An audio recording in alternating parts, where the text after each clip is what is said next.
Iranian നഗരങ്ങൾക്ക് മേൽ അമേരിക്കയുടെ അക്ഷരാർത്ഥത്തിലുള്ള തീമഴ പെയ്യുകയാണ്. 6 പ്രധാന നഗരങ്ങളെ ലക്ഷ്യമാക്കി അമേരിക്ക നടത്തിയ വിനാശകരമായിട്ടുള്ള വ്യോമാക്രമണങ്ങളുടെ ഞെട്ടലിലാണ് പശ്ചിമേഷ്യൻ ജനത.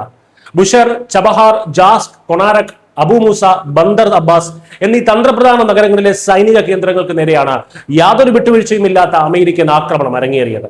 5 മണിക്കൂർ നീണ്ടുനിന്ന ഈ സൈനിക ദൗത്യം ഇന്ത്യൻ സമയം ഇന്ന് രാവിലെ 7:45 പൂർത്തിയായതെന്ന് US സെൻട്രൽ കമാൻഡ് ഔദ്യോഗികമായി അറിയിച്ചു കഴിഞ്ഞു.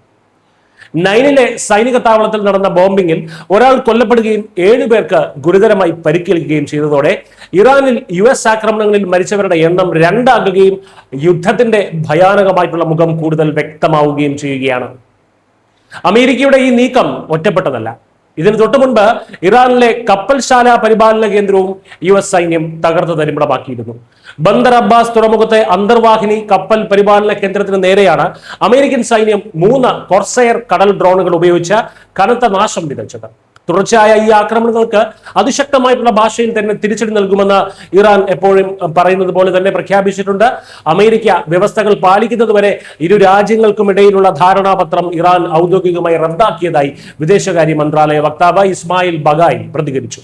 എന്നാൽ ഇറാന്റെ പ്രതിരോധങ്ങളെയും ഭീഷണികളെയും പൂർണ്ണമായും അവഗണിക്കുന്ന സമീപനമാണ് US പ്രസിഡന്റ് ഡൊണാൾഡ് ട്രംപ് സ്വീകരിച്ചിരിക്കുന്നത്.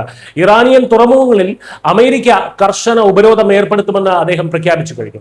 ഇതിന് പുറമെ ലോകത്തിലെ പ്രധാന എണ്ണക്കടത്ത് പാതയായിട്ടുള്ള ഹോർമൂസ് കടലിടുക്കിലെ സുരക്ഷ അമേരിക്ക നേരിട്ട് ഉറപ്പാക്കുമെന്നും അവിടെ യാത്ര ചെയ്യുന്ന കപ്പലുകൾക്ക് 20% ട്രാൻസിറ്റ് ഫീ ഏർപ്പെടുത്താനുമുള്ള ട്രംപിന്റെ പ്രഖ്യാപനം നിലവിലെ സംഘർഷങ്ങളെ മറ്റൊരു തലത്തിലേക്ക് ഉയർത്തുകയാണ്.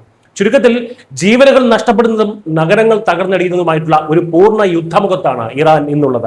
അമേരിക്കൻ ആയുധശേഷിക്ക് മുന്നിൽ കനത്ത നാശനഷ്ടങ്ങൾ ഏറ്റുവാങ്ങുന്ന ഇറാന്റെ ഇനിയുള്ള നീക്കങ്ങൾ എന്താകുമെന്നത് വലിയ ആശങ്കയോടെയാണ് ലോകം ഉറ്റുനോക്കുന്നത്.